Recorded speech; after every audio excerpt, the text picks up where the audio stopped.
Welcome to the Night Tube. I'm Stephen Knight, and I'm very pleased and fortunate to be joined by two guests today. Returning, we've got journalist and physics teacher Debbie Hayton. Debbie, welcome back. How are you?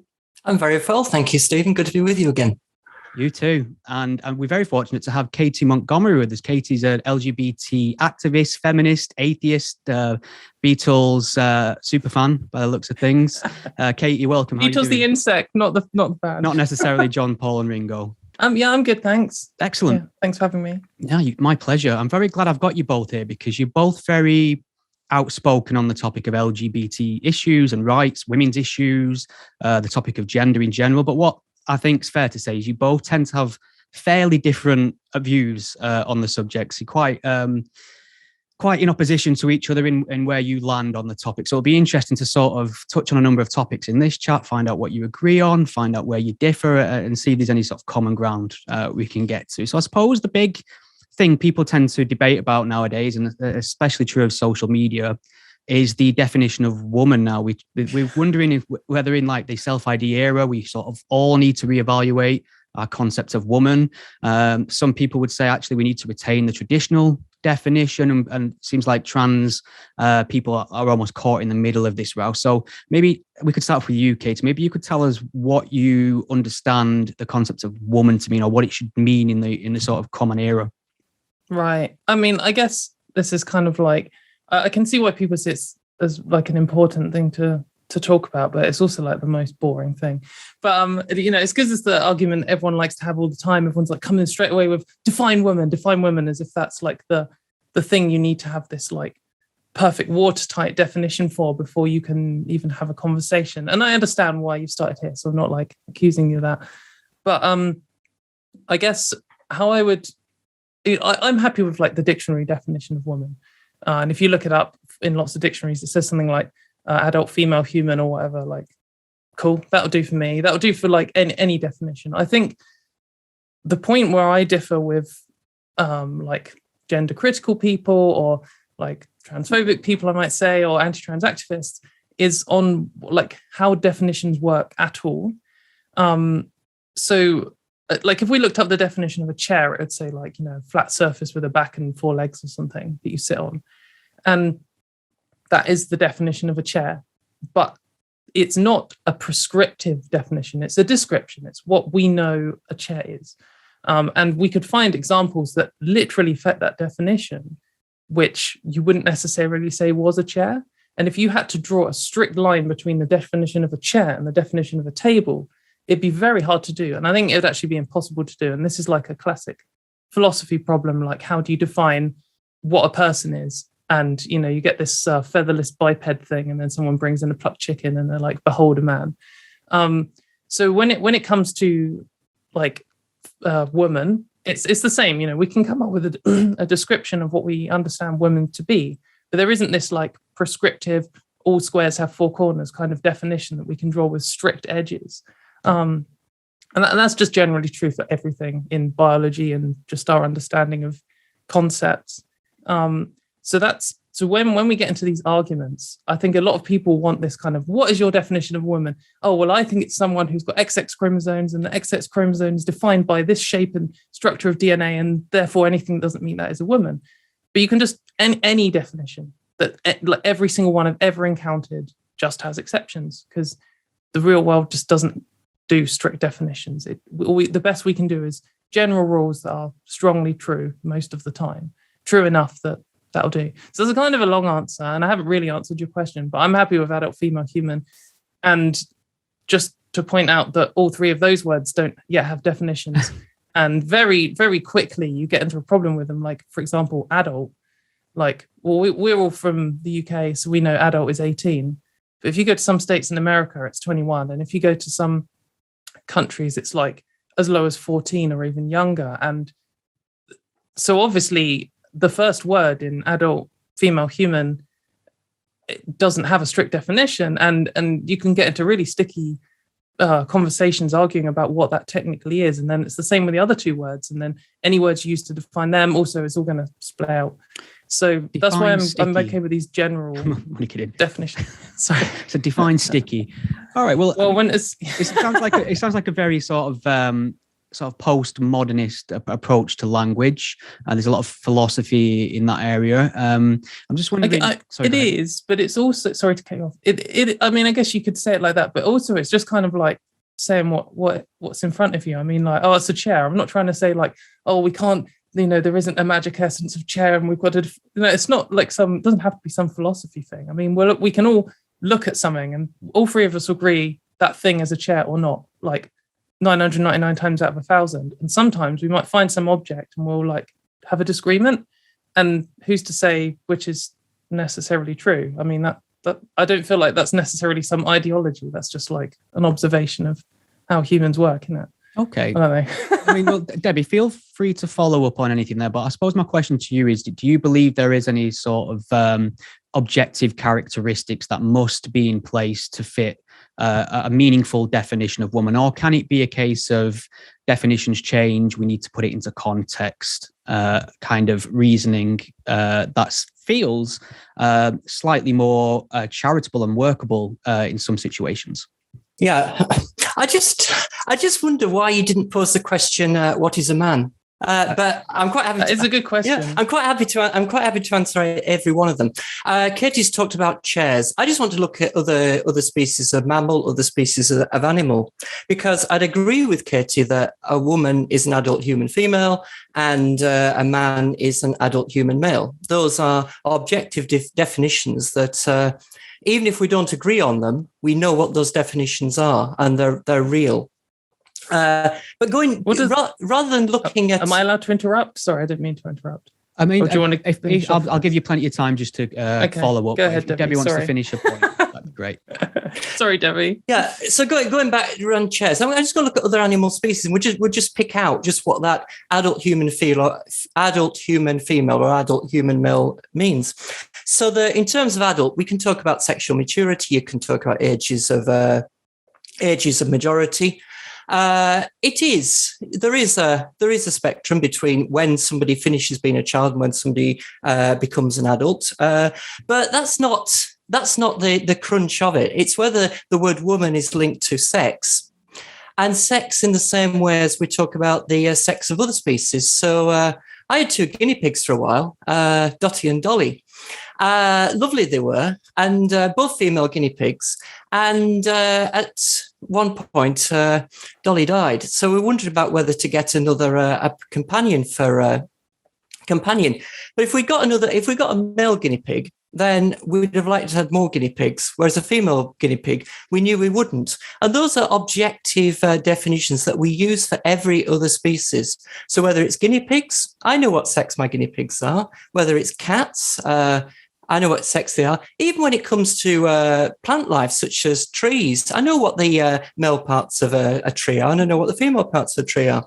So what I think we sometimes make the mistake of is detaching humanity from the rest of creation, basically, where when we're talking about other animals, we know what we mean by sex, but when it comes to human beings, we start obfuscating it and trying to pretend we don't really understand it.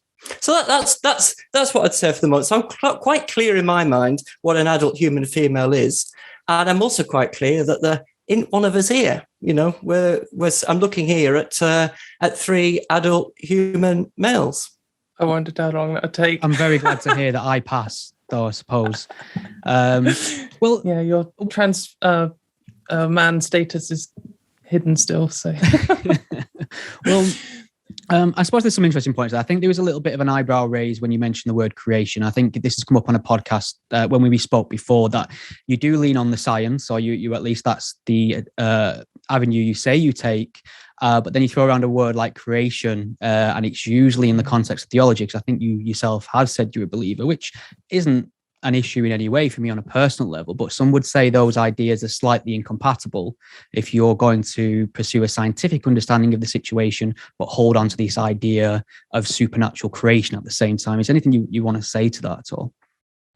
Just picking up on that, by the word creation, I'm not meaning anything theological about that. I just think things are created. You can create things, people can create things, nature creates things. Quite happy to use the word evolved rather than created, not particularly bothered. See, I wouldn't ever personally use creation because it implies some kind of intent or some kind of creator, and there isn't one. So, I mean, that is another podcast. Surely. Yeah. If anyone's interested, I do have an atheist call-in show. I guess my first issue there is when you say these are objective, but you haven't given like an objective definition of female. I mean, you're just saying these are objective. It's the same with chair. I can say, like you saying, I know which guinea pig's male, I know which guinea pig's female, I know which, like with the sycamore tree, I know which bits are the, female bits and the male bits or whatever. But like, I know what a chair is, but that doesn't mean I can give you an objective definition of a chair. It just means that, when I communicate what a chair is, we all know what that is. You believe in objective truth, Katy, then, in any sort of meaningful sense? I guess within maths, I would say that I don't know about whether we invent maths or discover maths. I guess that's a conversation outside. But like once we've got maths as a thing, we can say whether that's like always true or not true. It's objectively true or not. Like from the definition of a square, when we say it's got to have 4 equal corners and 4 equal lengths, we can say whether something is objectively a square or not every single time, because that's it. That is the full definition of a square. That's the only information we need. Whereas when it comes to, like we say, this is female, we know what a female is. Oh, okay, what is it? What's our definition that is like the definition of a square? And I mean, there's not going to be one that you can find that doesn't have some real world examples that don't fit into that definition. Because all we're doing is we're looking at this big mess and we're doing our best to describe it, and there are just fuzzy edges to it. Okay, so I feel like we're straying into the area of epistemology a little bit, and we can do this like purely in the realm of biology. I mean, if you just I wouldn't want to strawman Debbie's position, but I spend a lot of time arguing with gender critical people, and I've seen like all of their attempts at coming up with objective definitions. I'll say something like, the classic ones are, you must have XX chromosomes to be female, and there are counterexamples, or you must have large gametes, and there are counterexamples. You must, have all these things, and you either end up coming up with something which excludes some people that we would say are cis women or cis girls, or in gender critical world, natal females. You would end up excluding some of them, or there are other definitions where they get super hand wavy, like where you say like gamete potential, which is just not a material property that we can actually measure. So maybe Debbie, I think you want to come. So I'm not trying to strawman you, Debbie. I'm just trying to. But there are get going. The symmetry is broken early in pregnancy. 30 odd weeks before we were born, there's 2 sexual development patterns that can take place in human beings: a male pattern and a female pattern. And let's leave aside people with differences in sexual development for now. There are a number of different diagnosable conditions, and those people, I think it's wrong to bring them into this debate. But for those of us who don't have a DSD, those who followed one particular path, it's very much a binary.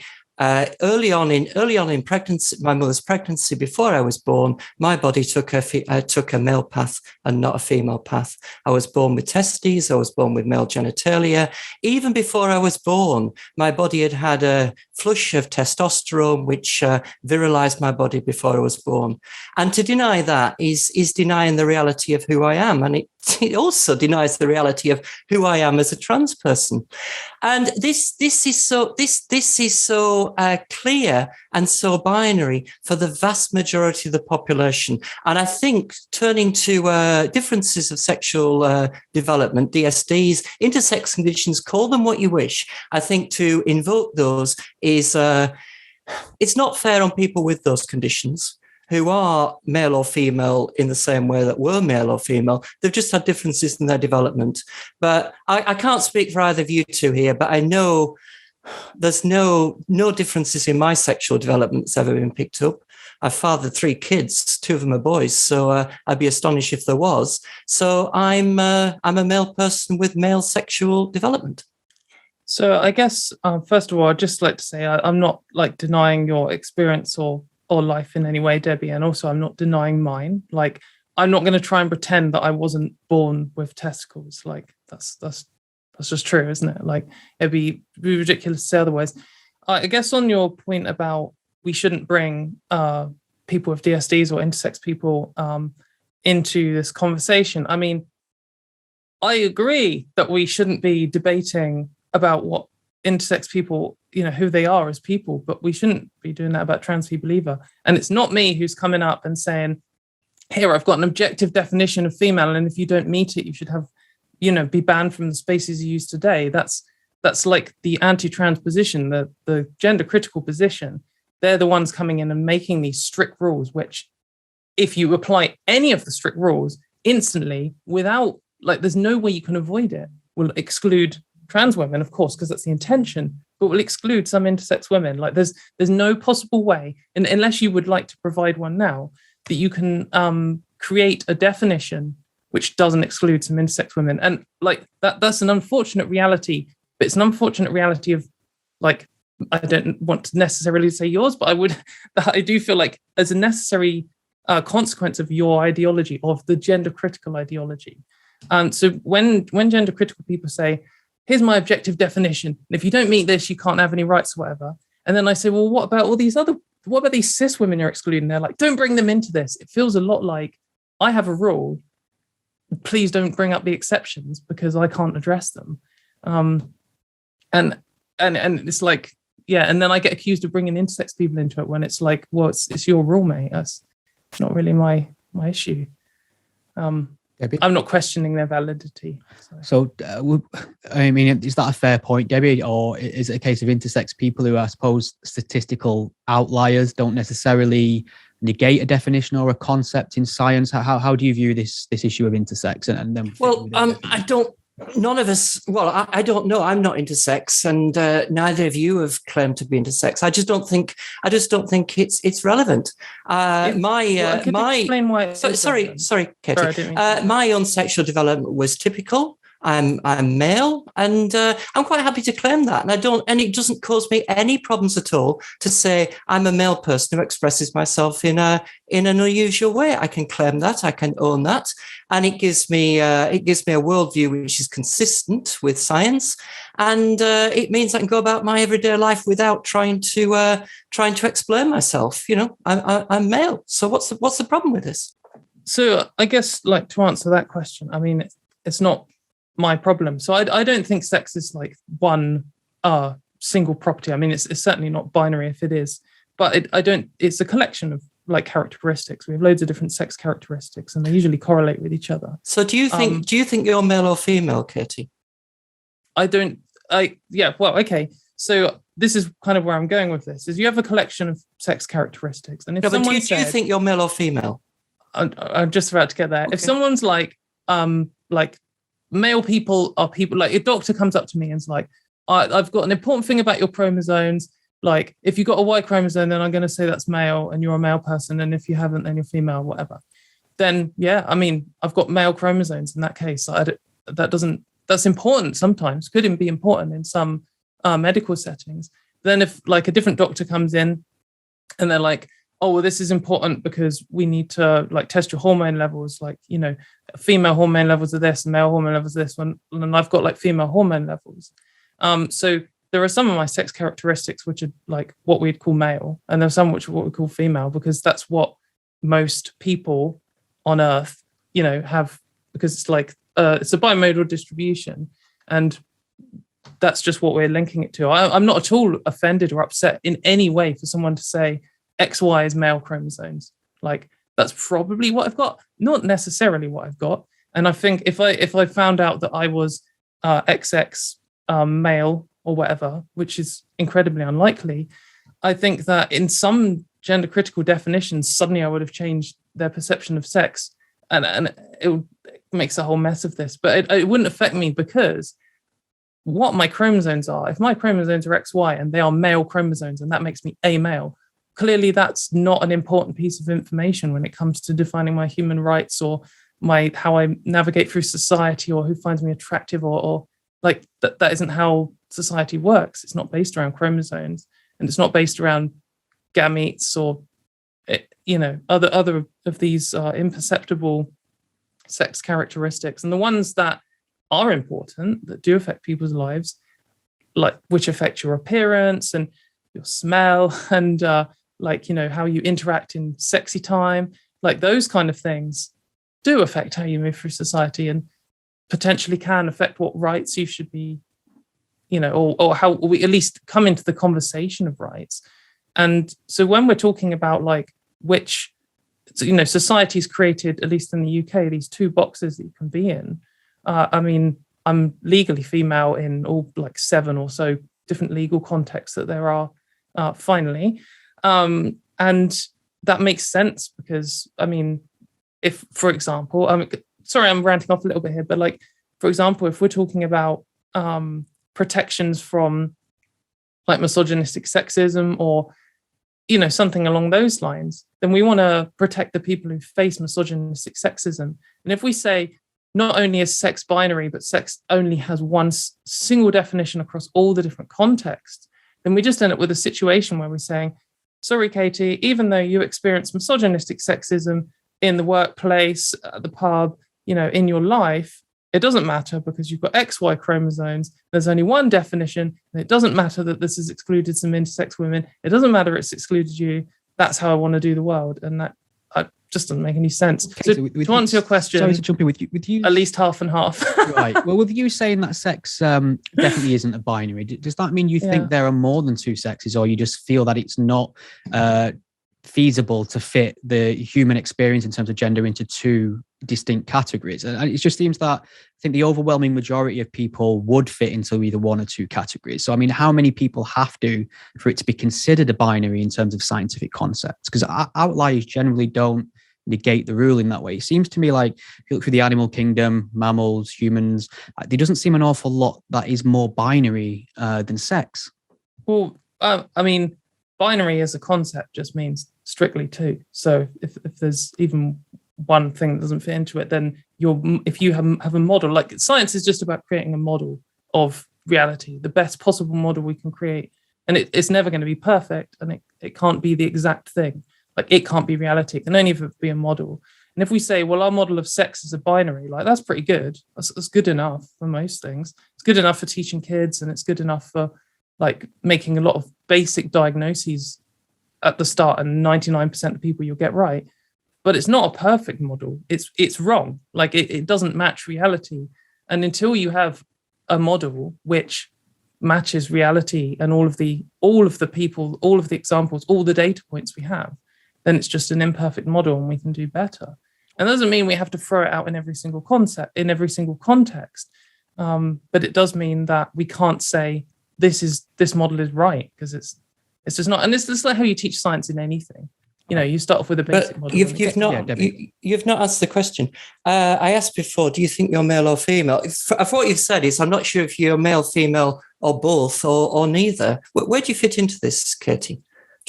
Are you male or female? It just depends on what the context is. Like if you're asking for my passport, then female. And if you're asking for about some disease that is chromosomal, then I'd say male. And if you're asking about like for something like COVID, where there's like so many different factors which play into this, but it does affect males and females differently. But this being like on a wide data set of like largely cis people, we know that estrogen affects COVID. We know that X chromosomes affect COVID. We know that male social patterns affect COVID. So to like boil that down to a single property, it doesn't explain what I have going on. And it explains it, it will be better than not asking the question at all. Like if we didn't ask anything, then we'd lose some data, but as a binary, it just doesn't contain all the information. And people like me and you and some intersex people will just lose out. And that's just the reality of the world at the moment. Okay, well, I think, Debbie, if you've got anything you want to follow up on that, because Katy had plenty to say. I mean that in the nicest possible way. It's the easiest job in the world when you're both speaking. So, Debbie, if you've got any points to pick up on that, and then I'll try and move us on to something else so we're not getting bogged down in definitions. Yeah. Well, yeah, it's just I am curious as to what sex Katy thinks Katy is, because we've had appearance, we've had smell, Do women have to? Do women have certain appearances that mark a women? Do women have to smell a certain way?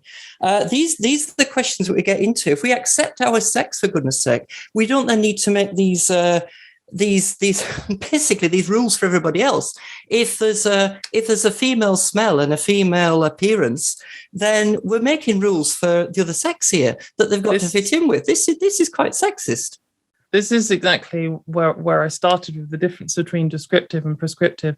What I'm doing is describing things. So when I say, this is like a female smell or something, it's something where we can measure like 10,000 women or whatever. Maybe smell's not the best one, but all these properties and see which is most common. And that's what we're doing it. But you're trying to make prescriptive definitions because you're saying like creating these rules. I mean, I completely disagree with the idea of having any of this as rules. And like, as a feminist, I think the idea of like projecting this stuff onto people is garbage. I think I do have a definitive definition of sex, and it's the sexual development that happened in our bodies before we were born. And accept that, and then just accept that we can be variations within our sex, and we don't have to go through these intellectual, philosophical hoops to try and make sense of the world. We're males, we're men. We're just gender non-conforming men. That's all we are. What's the problem? Well, there's a few things you said there. I guess to be clear, like what philosophical category I fall into, I don't care. I'm not insecure about that. Like if you come up with some wacky definition and whatever, that's not the issue here. The issue I have is about what rights people have, like how they can navigate through society in the safest and fairest way possible. And if you want to declare that I'm a male to you, like, I mean, seems in most cases it's probably unnecessarily confrontational, but like I don't really care, because what I would then care is if you said, I think you're this, therefore I don't think you should have these rights. And clearly if there's a world in which I am a male, then we've disconnected that from who faces misogynistic sexism, who's attractive to who males are attractive to, and all this kind of stuff. And suddenly that designation doesn't really carry the information that it would have otherwise. Sorry to interrupt. I think it's a fair. I mean, it's a valid point to say that. I mean, the society should be just as accepting of the idea that maybe a trans woman's a category of male and a trans male is a category of women, rather than there is no distinction between a trans woman and a woman. I think the issue a lot of people seem to have is that society, or certainly law as well,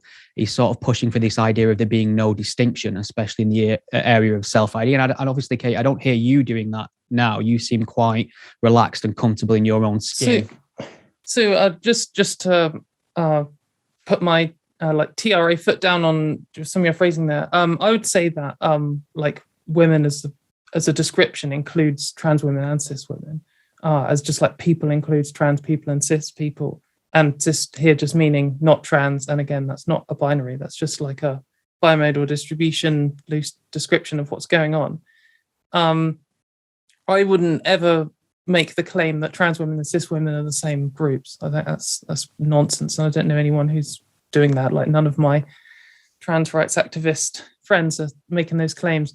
But the claim is obviously that trans women fit into the category of women. And I mean, that's like a description, an observation, rather than a some kind of demand or claim. Okay. I'm just picking up before, Katy, what you said about, I was deliberately provocative when I described us as gender non-conforming men. I believe it. I think that's the truth.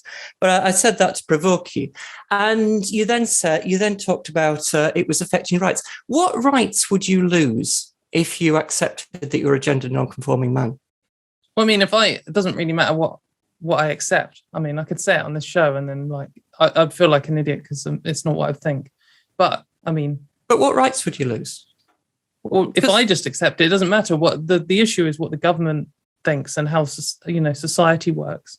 I mean, there's loads of issues that could come up with if the government, like one of my biggest fears would be if the gender critical movement like got their way and they took away my ability to have the right letter on the passport. then there would be some places then suddenly it's dangerous to go to. And that would just make my life harder and wouldn't benefit anyone in any way at all. And like if I was banned Sorry to jump in, Kate. Could you just elaborate on that point? Because that's very interesting. This idea that if you were to be you in a different place but not have this confirmation on your passport of your identity, that would cause issues to your safety. Yeah. So, I mean, there are lots of countries where trans people are welcome, and there are lots of countries where they are very much not welcome. And, you know, like as a trans person, the concept of passing, which is where people don't read you as a trans person, you know, it makes a big, like I've experienced, you know, like several different stages, being read just as a cis man, being read as like a cis man, you know, wearing makeup or whatever, being read as a trans woman, and then being read as like a cis woman effectively. And the reactions that people have to those different stages are just like very different. And it can be even more so in some cultures, to the point where it's just not safe to be there. And maybe I'm taking a risk to travel as a trans woman, but it just seems like if I can have an F on my passport, then I can feel safer when I go to places, because that document isn't going to out me as a trans person. And for sure, I mean, we can talk about validation and all this kind of stuff. And I'm in a very lucky position where I am validated by society all the time. And the only abuse I get is from gender critical people online and their allies and stuff. And so it's not an important thing, but it is obviously a concept. It's important for a lot of people.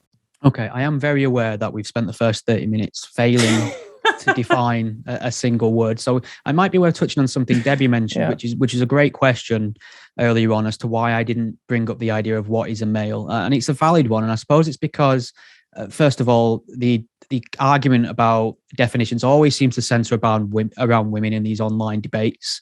And secondly, I think it's mostly because it tends to be overwhelmingly women that tend to have an issue with the way gender's discussed. Trans. Now, I may be wrong, but I can see you shaking your head, Kate. But to my observation, it appears that way. And I think it can be tied back to the idea that many women feel that this new way of thinking, this progression within the trans movement may encroach on their own rights. And there's sort of this bit of a fight between what would be, designated TERFs and TRAs, and it gets very tribal. So I suppose, Debbie, my question to you is, how serious is the safeguarding argument? Are there some really legitimate things we could hone in on that are going to affect women's rights? Or is it a case of a lot of people kind of being fearful of the new thing, similar to how people were with issues of sort of gay marriage and gay rights, things like that? Well, yeah, I did start with the challenge about why we weren't defining what's meant to be what a man is, because this whole debate is characterized by the male sex talking about what it means to be the female sex. That just keeps coming time and time again, and I can see how female friends and female colleagues are quite frankly sick of it because they're forever being talked about. On about safeguarding, this is important. Transsexual inclusion in society goes back 60 years. It goes back a long time, but it worked because of the perception of gatekeeping, so that a small number of biological males presented as in the same way as females, there was a perception there was some gatekeeping going on, and it worked. You know, people transitioned and reintegrated into society. So I did. And what blew this apart was the realization that there was never really any gatekeeping at all. You know, there was some, but you sat down in front of a psychiatrist, and it wasn't great, wasn't the gatekeeping. And people realize that now. And people have got to the point of thinking, well, what is the difference between a man and a trans woman effectively? And I can't think of any specific difference between them. It's a feeling, and I know you're laughing, Katy, but what's the difference between a man and a trans woman? Is it, and here's the questions, is it gender reassignment surgery? Is it hormones? Is it dresses and makeup? Or is it a feeling in our head? This is the exact point that I was making about the difference between male and female. Like there is not a prescriptive set of rules. Can't start talking about chairs again. Well, I think there is. It's just a description of reality. No, I think there is, because I think there's the separate sexual paths of sexual development early in pregnancy. So I think there is there. Yeah, but when it comes between when it becomes between what's the difference between a man and a trans woman, you've got to pick something. And if you pick gender reassignment surgery, which most people actually thought it was actually, Katy, and then they realised it wasn't. That's when confidence blew out the water. Is it hormones? Now, if you went on your channel and said trans women have all taken hormones, you get shot down. You know you get shot down. Is it dresses and makeup, or is it a feeling? And it went down to the feeling. So it's a feeling in a man's head. But and that's how you describe male and female, though. You said it's like something in your development, but you didn't give us something you can actually measure, not like a physical characteristic. You can with sexual development. You can check. You can see me. What do you look for? What is it? What's the definition? It's gonads, genitals, and sex. It's sex characteristics. But it's more than one sex characteristic. No, but they can point in. But we're looking on the margin the difficult cases. Let's put the difficult cases to one side, and you get two patterns. And if you are looking at those difficult cases, I'm not in the difficult case. I'm a normal. I'm typical male. And the counter to that position is obviously that I think sex characteristics is like a material reality. It's the things you can measure. It's not necessarily just with your eyes, like we can use tools to measure chromosomes and stuff. There's the things that exist that you have today. They are your sex characteristics. It's not like some state that you had at birth that you no longer have. If male is defined as someone who is born with a penis and then they no longer have a penis, then the definition of sex is no longer material reality, because it's not something you can measure. It's only based on history. It's some essence that they've been assigned, a bit like your legal name or something. It's not something you can measure. It's only something you can be told. So when we're looking at all these different sex characteristics, you can say, oh, well, I wasn't born whatever way. Like, okay. Like I can believe your claim on that. I mean, you could be lying. There's no way to know because we can't measure it. We can only measure what you have today. We can only measure your sex characteristics today, and not all of them point in the same direction. I mean, no, we can look at our sexual development though. Sexual development forms two clear paths. But there's not only two options. So, do you think you can change your sex then, Katy? Yeah, I mean, you can change lots of your sex characteristics. No, but can you change your sex? If we did something nasty to Stephen with the garden shears, would Stephen stop becoming a man? This is the question. Sorry, Stephen. Might put me off guard for a while. But these are the questions we need to ask. I think there are two clear paths of sexual development which happened to us before we were born, but not everyone fits into them. I'm not. I mean, it's just true. Yeah, but we're now bringing intersex people in. I think it's unfair to bring them in. If any of us were here were intersex, it would be different. But we're not. Well, we might be. Well, go get yourself tested. And find out. Well, I mean, we could find out. Yeah. I mean, and then if I was, I mean, would suddenly I'd be female, and all these people have been harassing me all this time. Well, like, go. They know they're going to apologise. Seriously, go find out. Go find out what your sexual development was before you were born. The thing is, it wouldn't change. Like if imagine I did a test. I don't know which test you would need me to do. Like, what am I testing, chromosomes or like what do I even measure? That's my first question, because I just still don't know what you actually think sex is. Like, I don't know what I would have to measure to find my sex. What tests do I go and get? And then if I did and it came back with an F on it, like, am I sudden, like, all these things that people have been saying, like, I'm a male, would you suddenly be calling me a female? Would that actually change your perception of me? Go get it tested then. Go do it. Yeah, but what do I test? What test do I need to get?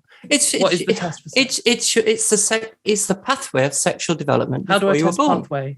How do I test a pathway? It's characterized by chromosomes and by genitals and by gonads. I don't need to test for the last two. So I could go get a chromosome test. And if it said XX, would I then be a woman, a female? Well, there's those I mean, are Stephen might be we're spending time again talking. Let's move on. Let's move on. I'm just pointing out you don't have a definition. We're talking about women and we're talking about intersex people, and there are well documented. The binary nature of sexual development is well documented. I'm quite happy that my sexual development was male. And I'm quite happy with that, and it doesn't cause me problems at all. Now, we were talking about, it's the male sex talking about what it means to be female. I do want to come back to what you're saying about what rights would you lose if you accepted the reality that you're a gender non-conforming male? What rights would you lose? Yeah, I'd like to talk about that. Can I? I won't. I'm absolutely going to this question just so it doesn't lose out of my mind. Just Stephen said we were talking about males discussing females, and for sure that's true. I think we can. One claim that you made, Stephen, was that it seems to be mainly women who are annoyed at this, and I think we can just look at all the poll results and see that the vast majority of women are like pro-trans rights, and the vast majority of people who are opposed to trans rights are cis men. So it's mainly men who are having this issue, and that's why it's mainly men having these discussions, and that's why trans women get caught up in it, because men need to talk about trans women because that's really they interesting. will need to talk about who they have sex with. Because the only reason it came on my radar is because I saw feminists banging the drum about it. I mean, I'm not doubting the data you're suggesting there, but it seems like women are a vocal minority in that case. There seems to be, if you look at the activist organizations and the demonstrations and people talking it up rather than people just simply answering a poll, it seems like, I suppose, maybe obviously men may have more anti-trans views and opinions, but don't seem that active as far as I can tell, especially in the UK. Yeah, I mean, I would say that there's a difference between like the gender critical movement and then gender critical ideas or gender critical ideology or whatever. And I think that like cis men are much more likely to be conservative in every respect, and they're much more likely to be anti-feminists. And what's interesting about gender critical is, and absolutely no gender critical people listening to this, probably not Debbie either, are going to be happy with what I say, but gender critical is like feminist appearing, but pro-patriarchy. And it's very easy for men to be pro-patriarchy. If they're not feminists, they don't have to do anything. If you're already a misogynist or homophobe, being transphobic is just already there. If you're not a feminist, the idea of opposing trans rights means nothing to you. Whereas if you're a feminist, or if you come from a feminist background, and you're now having to oppose trans rights and justify these like pro-patriarchy positions, that creates this like special recognizable like culture, and it's created this movement. So the gender critical movement is absolutely led by largely women, still lots of men in it, but people with gender critical views and their allies, in all of these like the big pro-patriarchy organizations like ADF and Heritage Foundation and the Republican Party and all of this kind of stuff is all led by men, and it's all anti-feminist stuff. So that would be my explanation of it. I'm happy for Debbie to respond to that, but if not, I could answer a question that she asked just now about what rights would I lose. Well, I'll just come in on what you said, and then I'll go back to my question, because I'm not. We're here. We're three people talking about this, and again, we're bringing in other groups. We're bringing in women. We're bringing in what women might think about it. Might argue that as men, we're more clear about what men can be like. That's there's a truth. There's a truth there. But what rights would you lose then, Katy? Right. So, I mean, this is something that I guess I wanted to grill you on a little bit, Debbie. You've like signed this WDI declaration, which used to be known as the WHRC declaration. And it quite like clearly lists out which rights it wants to take away from trans people. And that includes, banning from public spaces. It includes... What public space? They've listed them out in there. They've got a very conclusive list. It includes things like toilets, changing rooms, hospital wards, prisons, the full range of things. Well, I mean, obviously, we're not banning ourselves from toilets. There's toilets, there's changing rooms, there's prison. They're certainly not banning us from prison. If we do something dreadful, we'll go to prison. So, what are you getting at here? Yeah. So this is the I'm not banning gay people from marriage. A gay man can marry a lesbian. No, that's like, aside. What are we losing here? Yeah, so you wouldn't be banning me from all toilets, just the ones I use. So obviously, like the WDI declaration explicitly calls to ban me from women's toilets, and that would include at work and at the pub and at the gym. Not like I really ever go to the gym, but that's the thing they want to enforce, and that's the thing that you've signed. And also, so I think I don't think it's a thing you actually live by. I think that you use the women's toilets at work, and I think that if you were to live by the rules, then you wouldn't. But yes, I mean, that would take that away from me. I could arguably still go out in public, but it'd be the same if I banned, like, Stephen, if I banned your mum from the toilets, or your sister or your daughter or whatever, and just her, or just those three, and I said, I'm only banning them from women's toilets, so I'm not banning them from public spaces. Like, they can use the men's, and if they're caught in the women's, then I'm going to send them to a men's prison. I mean, for sure, like, technically, I haven't banned from public spaces, but I've absolutely created a situation where they're no longer able to live the life they live today, not safely, and they wouldn't want to go out. Why would, as if you'd want your daughter going out to the pub when she's not allowed to use the women's toilets and all her friends are, and if she's caught in them, she could be in real trouble. Well, that's an interesting point, because you're bringing up a potential safety issue of being in the toilet, or a wrong toilet in an enclosed space. And my view on this whole toilet thing for the longest time was, I don't care.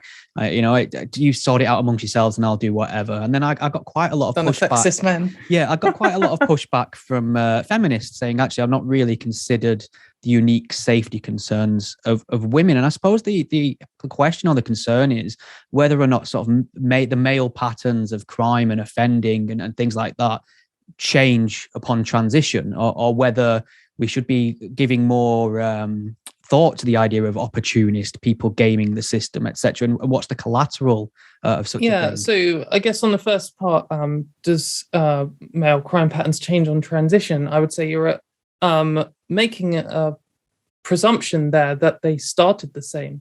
I think, like, we've got these two groups that, if we just even accept the, like, full-on extreme gender critical position or whatever, that trans women and cis men are the same group, they are still at the very least defined, like, differed by their behavior in some way. Like, most men don't want to have genital reassignment surgery, whereas some of them, trans women, do. So there's some behavioral difference there. So to just say, oh, well, they probably have the same crime patterns, like, without any data, is an assumption that we can't actually back up. The data we've got suggests that there is no difference between the offending patterns of trans women. I don't agree with that. And if you look at the data for trans women in prison and men in prison, the data for trans women is a lot worse. We've got a lot more sex offenders within our number, perhaps because the attraction of it, we may attract a certain group of males. But I want to take you back to an accusation you made just going to dispute all about me using the toilets. You've obviously made this decision, Katy. I used to use women's toilets. I don't now. I don't use women's toilets at work because I don't. And I can say that now. Toilets either. I just want to get that on the record. And I think thanks for clarifying. I think it's important that my daughter and her female friends can feel confident that they're using all female spaces when they want all female spaces. So I don't use them. I don't think you should either, Katy. I know you don't think I should. No, I honestly don't think you should be using the women's. I think you should challenge yourself on what gave you the right to do that. And that's where I'm coming from. I challenged myself on it, and I changed my way of thinking 3 years ago now. But you can get there. You don't need to, and you don't need to feel unsafe either in society. There are plenty of alternatives. I don't need to change what I'm doing. Like, there's absolutely no argument for me to. Well, for my daughter, and sake of my daughter and my female friends, I want you to consider changing what you do. Yeah, but me using the toilet doesn't affect anyone who you know. It doesn't affect any women, me using the toilet. I'm not a danger to women. I'm no different from many other women. We can't say that, though. This is the affront to safeguarding. We can't say I'm no danger. We all need to be subject to the safeguarding by society. We can't call ourselves out as being of no danger. We can't do it.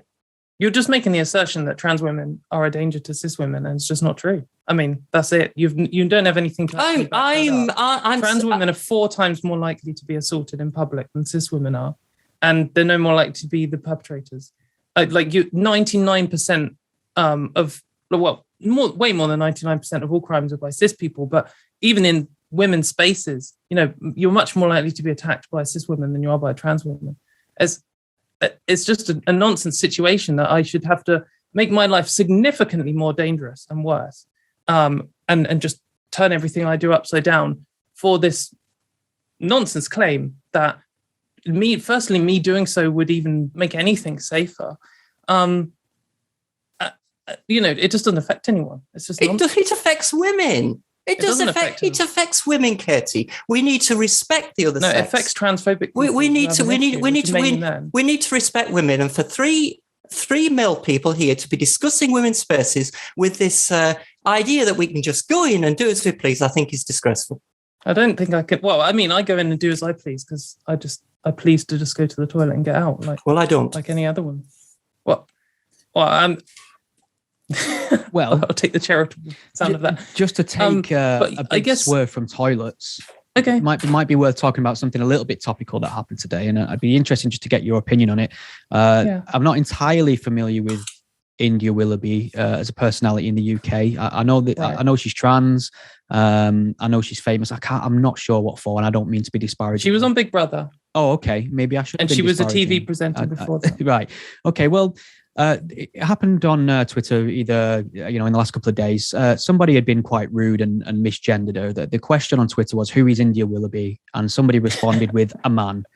And she seems quite petty on Twitter in general, but she picked up on this, checked out where the guy worked from his Twitter bio, reported him to his employer, reported him to a football team that his employer sponsors, and tagged in the local newspaper just for good measure. Now, this had the knock-on effect of his employer releasing a public statement saying it's unacceptable, it doesn't chime with their values, and they're treating this as a priority in terms of speaking to him. Now, it wouldn't be entirely unthinkable to think in the current climate, this gentleman may lose his job for what I agree was rude and unnecessary.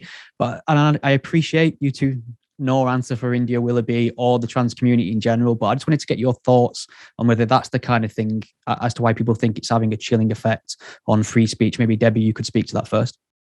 Yeah, I think it's appalling behaviour to go after somebody like that. People say what they think. People call me a man, and people call you a woman. What does it really matter? So it's something I let go. I've got far bigger things to worry about than this. And I think what we've seen here is potentially quite damaging to trans people. It does make us look petty. It makes us look vindictive, and it makes us look as if we're ready to have bully and intimidate at will. Play the trans card, and everybody bows down to you. That's what it looks like to me. I think it's unwise and unhelpful of India Willoughby, and secondly of the way that the debate's gone around that. I wish it hadn't have happened. Okay. Cool. So I guess my position on this is consistent. I didn't think it's any different than if it was any other prejudice. I mean, if this person was misogynistic or racist or homophobic, I would, if you went into a cinema or something and one of the employees said something racist to your friend, you tell the manager, like, this isn't acceptable. Doesn't mean that you necessarily want this person fired or you want their income taken away from them or whatever. But what you want is to be able to go through society without misogynistic, transphobic, racist, homophobic, like, harassment. And so the ideal situation from an incident like this, whatever the prejudice is someone harasses you in some way, or your friend or your parents or whatever, and you tell the manager, and the manager's like, right, okay, well, clearly my employee or maybe all my employees need some kind of training here. We need to do something about this. And like, some people just don't know. I mean, it's rubbish, but some people say things without realizing what the impact is or whatever. Is it fair to say that somebody refusing to accept somebody born a male is now a woman is akin to racism or homophobia or any other sort of overt bigotry that's led to oppression?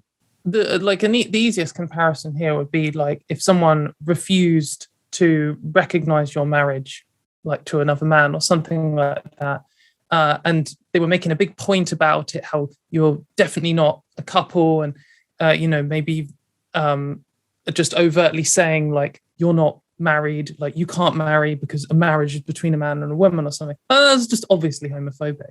And it's the same in that, oh, it's just my opinion. I just don't accept that a man can marry a woman. That's just, it's the law. It's been tradition for hundreds of years. That's what God said. Like all this kind of stuff. And I mean, for sure, like it's a difference in an opinion if you want to boil it down to that much. But like it's like obviously offensive, and offense isn't the only important thing here. But like it's harassing. There's just no reason for you to say that. If you're a ferry driver, for example, like this person was, there's no reason why you have to tell trans people about what you think about them and all this kind of like I just, it's not important. And that should be in the training. Why do you have to say that this trans woman's a man? Why do you have to like tell someone that their marriage isn't legitimate or something? I suppose it comes down to the idea. I think a lot of people consider it a worldview or a belief that you can identify yourself into another sex. I mean, we've already struggled to nail down an objective definition of it, which I suppose doesn't help. And I suppose, I mean, a comparison for me might be somebody, a Christian, for example, who is so convinced with the idea they have a soul. It's the most important aspect of their character. They live every waking moment of their life as if they have a soul. And I still think it's within my right to say I don't think that's true. And I suppose what's the difference there between somebody, and especially when you bring self-ID into the mix, somebody having a sincere opinion or belief, as rude as it may be, that person isn't legitimately female or male? Yeah. So I guess I think it's like comparable to, like, we can compare it to lots of different things. Like we could say, oh, is it like a religion? And we could also say, like, is it like sexual orientation or handedness?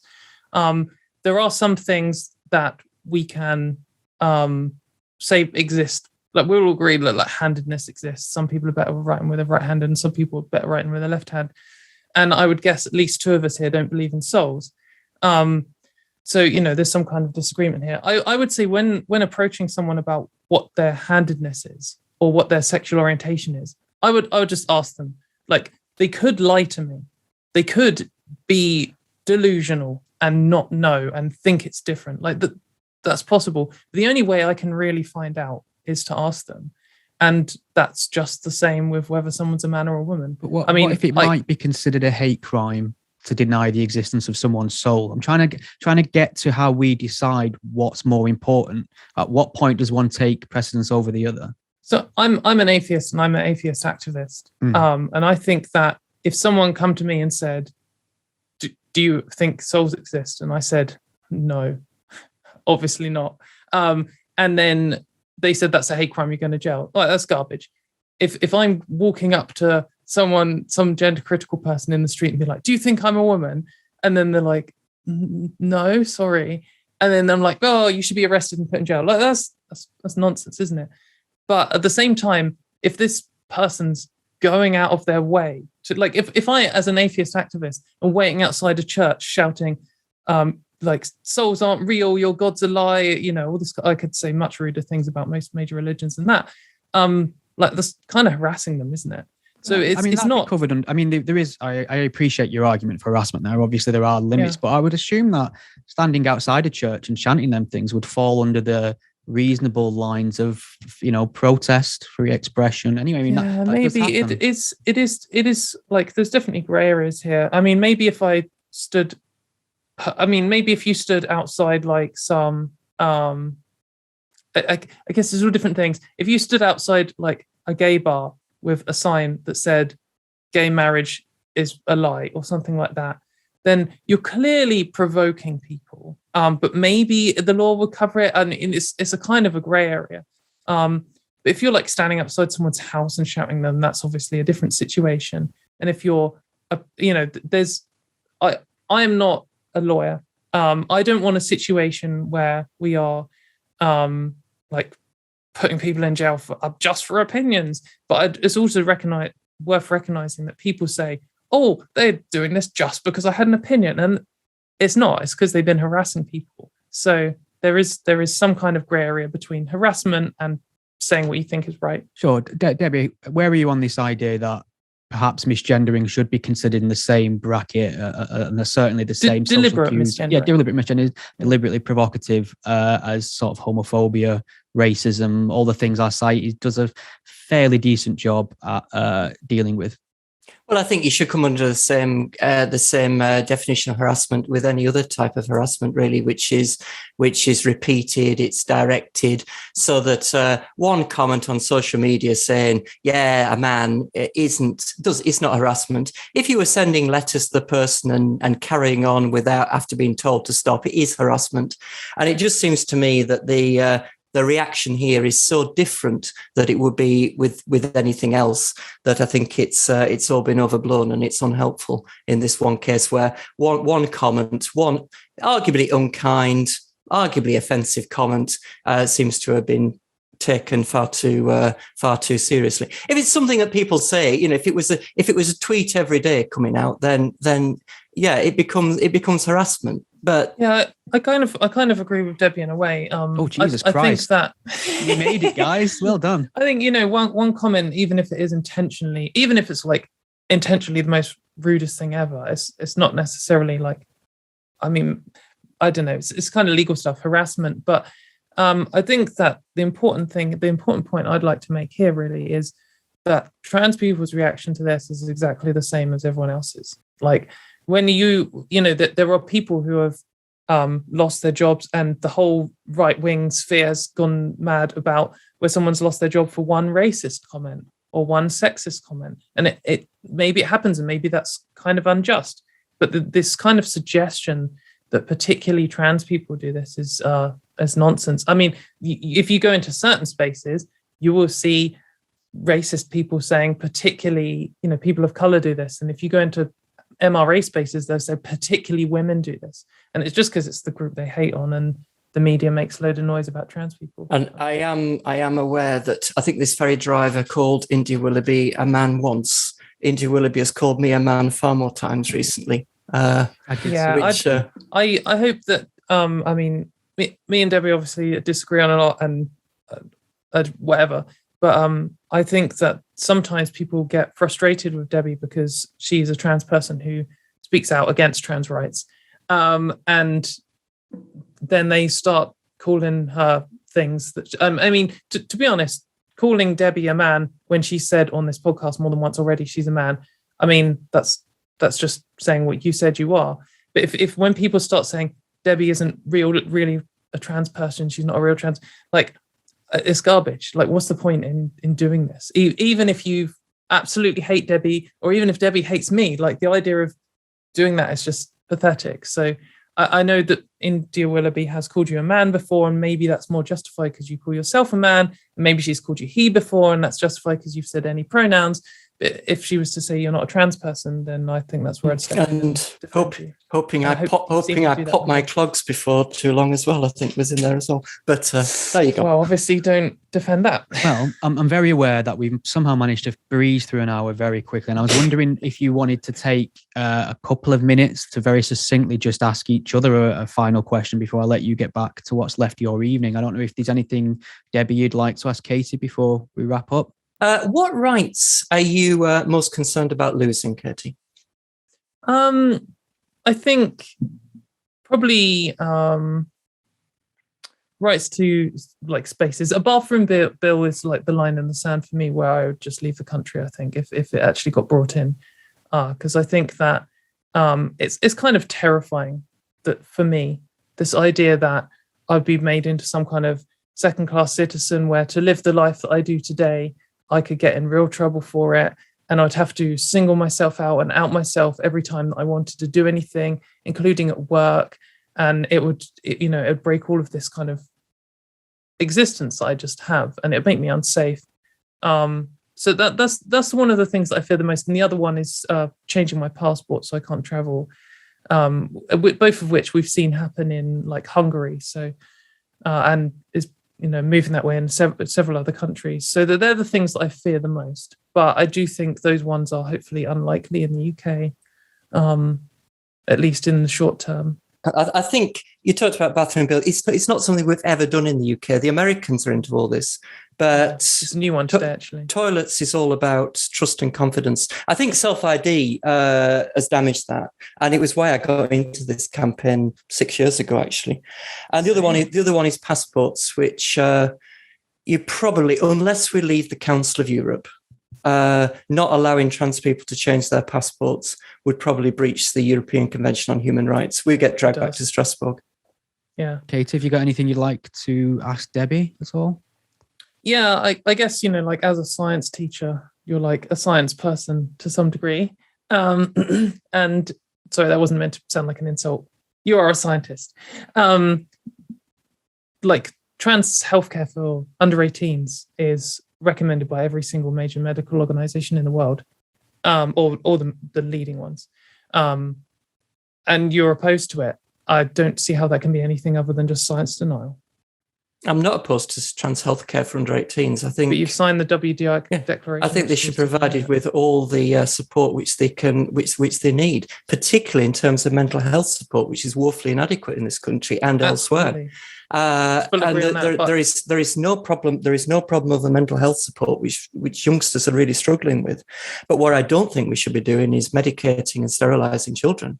I think that's so that wrong. Includes puberty blockers and cross-sex hormones. And those two things are what I was talking about. I mean, they're internationally recommended by every major medical organization, including the NHS and the APA and the WHO and WPATH. Well, all of them. All of them recommend it, and they're all experts, and you're not. Wait until the CAST review, and the Swedish authorities are already ahead of us in this. Things are changing, Katie. Activists captured WPATH a number of years ago.